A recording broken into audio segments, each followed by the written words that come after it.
भविष्य का दूसरा नाम है संघर्ष। हृदय में आज इच्छा होती है और यदि पूर्ण नहीं हो पाती तो हृदय भविष्य की योजना बनाता है। भविष्य में इच्छा पूर्ण होगी ऐसी कल्पना करता रहता है, किंतु जीवन ना तो भविष्य में है ना अतीत में। जीवन तो इस क्षण का नाम है, अर्थात इस क्षण का अनुभव ही जीवन का अनुभव। पर हम ये जानते हुए भी इतना सा सत्य समझ नहीं पाते। या तो हम बीते हुए समय के स्मरणों को घेर कर बैठे रहते हैं, या फिर आने वाले समय के लिए हम योजनाएं बनाते रहते हैं और जीवन जीवन बीत जाता है। एक सत्य यदि हम हृदय में उतार लें कि ना हम भविष्य देख सकते हैं, ना ही भविष्य निर्मित कर सकते हैं, हम तो केवल धैर्य और साहस के साथ भविष्य को आलिंगन दे सकते हैं, स्वागत कर सकते हैं भविष्य का। तो क्या जीवन का हर पल जीवन से नहीं भर जाएगा? स्वयं विचार कीजिए।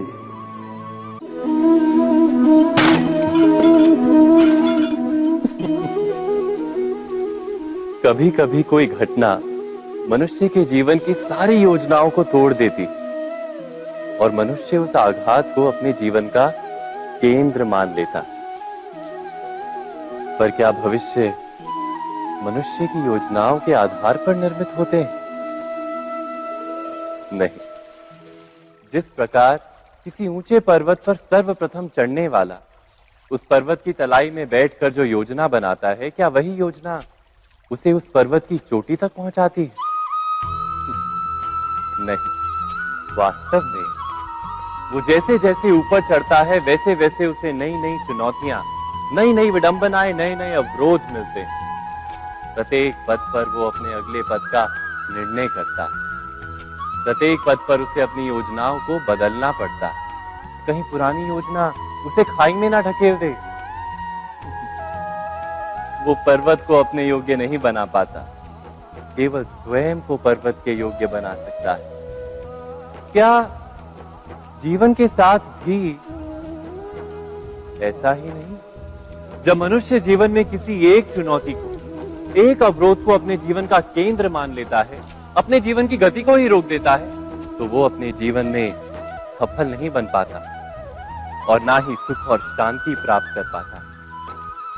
अर्थात जीवन को अपने योग्य बनाने के बदले स्वयं अपने को जीवन के योग्य बनाना ही सफलता और सुख का एकमात्र मार्ग नहीं?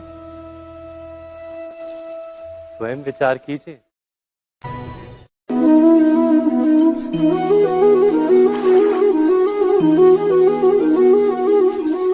पिता सदा ही अपने संतान के सुख की कामना करते हैं, उनके भविष्य की चिंता करते रहते हैं।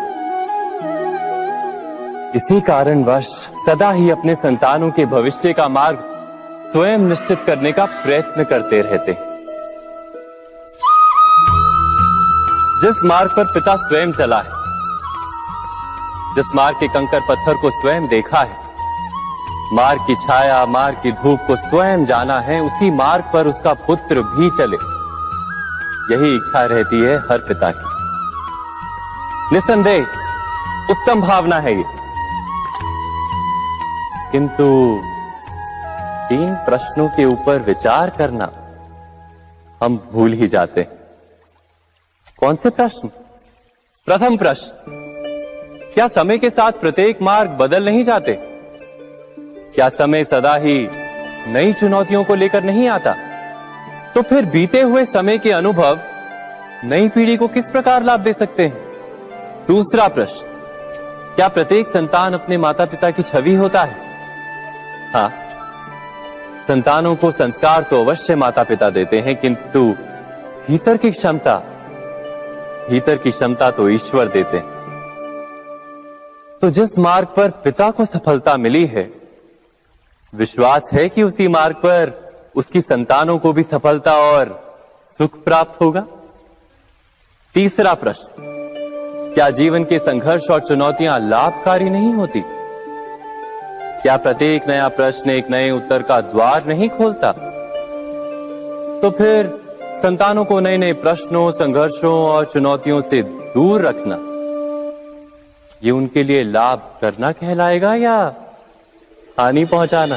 अर्थात जिस प्रकार संतान के भविष्य का निर्माण करने के बदले उसके चरित्र का निर्माण करना श्रेष्ठ है, वैसे ही संतानों के जीवन का मार्ग निश्चित करने के बदले उन्हें नए संघर्षों के साथ जूझने के लिए मनोबल व ज्ञान देना अधिक लाभदायक नहीं होगा? स्वयं विचार कीजिए।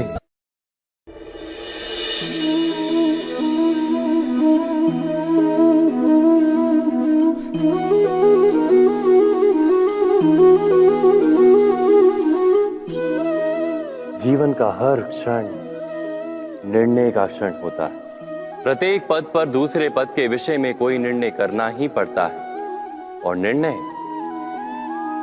निर्णय अपना प्रभाव छोड़ जाता है। आज किए गए निर्णय भविष्य में सुख अथवा दुख निर्मित करते हैं, ना केवल अपने लिए, अपने परिवार के लिए भी, आने वाली पीढ़ियों के लिए भी। जब कोई दुविधा सामने आती है तो मन व्याकुल हो जाता है, अनिश्चय से भर जाता है। निर्णय का वो क्षण युद्ध बन जाता है और मन बन जाता है युद्ध भूमि। अधिकतर निर्णय हम दुविधा का उपाय करने के लिए नहीं, केवल मन को शांत करने के लिए लेते हैं।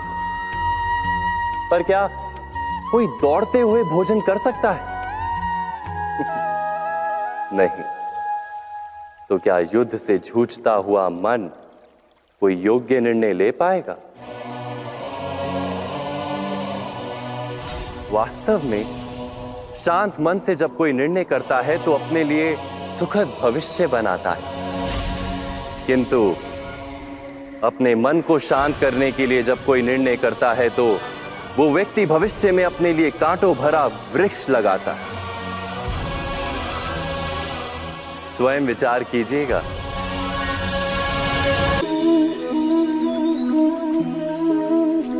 सबके जीवन में ऐसा प्रसंग अवश्य आता है कि सत्य कहने का निश्चय होता है हृदय में, किंतु मुख से सत्य निकल नहीं पाता।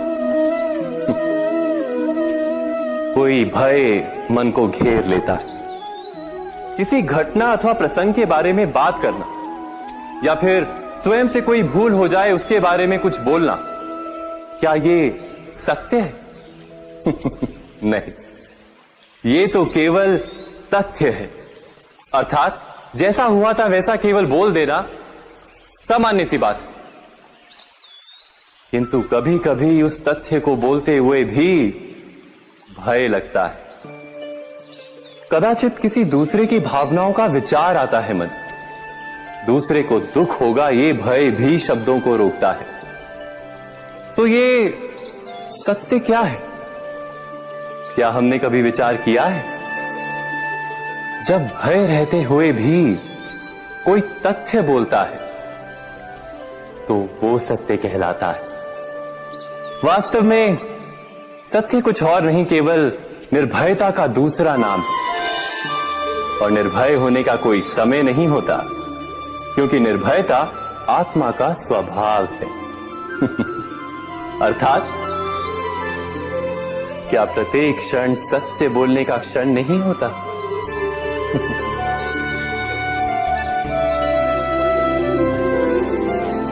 स्वयं विचार कीजिए।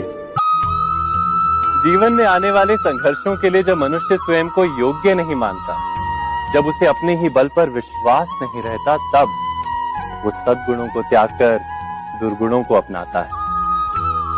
वस्तुतः मनुष्य के जीवन में दुर्जनता जन्म ही तब लेती है जब उसके अंतर में आत्मविश्वास नहीं होता। आत्मविश्वास ही अच्छाई को धारण करता है। ये आत्मविश्वास है क्या?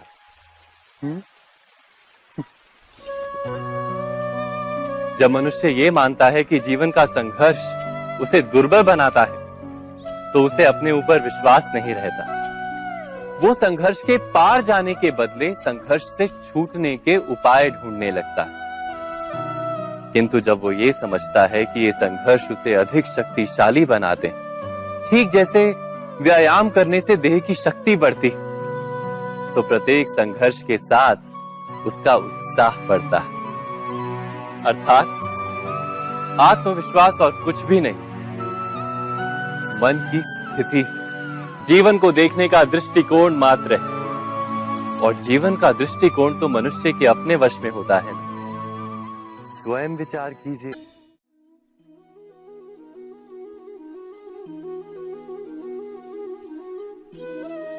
ज्ञान प्राप्ति सदा ही समर्पण से होती है, ये हम सब जानते हैं। किंतु समर्पण का वास्तविक महत्व क्या है? क्या हमने कभी विचार किया? मनुष्य का मन सदा ही ज्ञान प्राप्ति में विभिन्न बाधाओं को उत्पन्न करता है। कभी किसी अन्य विद्यार्थी से ईर्ष्या हो जाती है, कभी पढ़ाए हुए पाठों पर संदेह जन्मता है, और कभी गुरु द्वारा दिया गया दंड मन को अहंकार से भर देता है। नहीं, क्या ऐसा नहीं होता?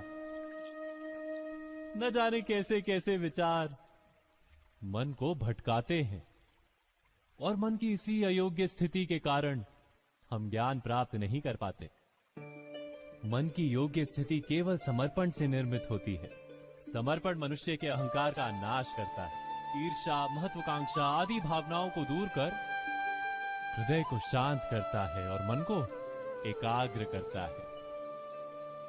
वास्तव में ईश्वर की सृष्टि में ना ज्ञान की मर्यादा है, ना ज्ञानियों की। गुरु दत्तात्रेय ने तो गाय और श्वान से भी ज्ञान प्राप्त कर लिया था। अर्थात विषय ब्रह्म ज्ञान का हो या जीवन के ज्ञान का या गुरुकुल में प्राप्त होने वाले ज्ञान का, उसकी प्राप्ति के लिए गुरु से अधिक महत्व है उस गुरु के प्रति हमारा समर्पण। क्या ये सत्य नहीं? स्वयं विचार कीजिए।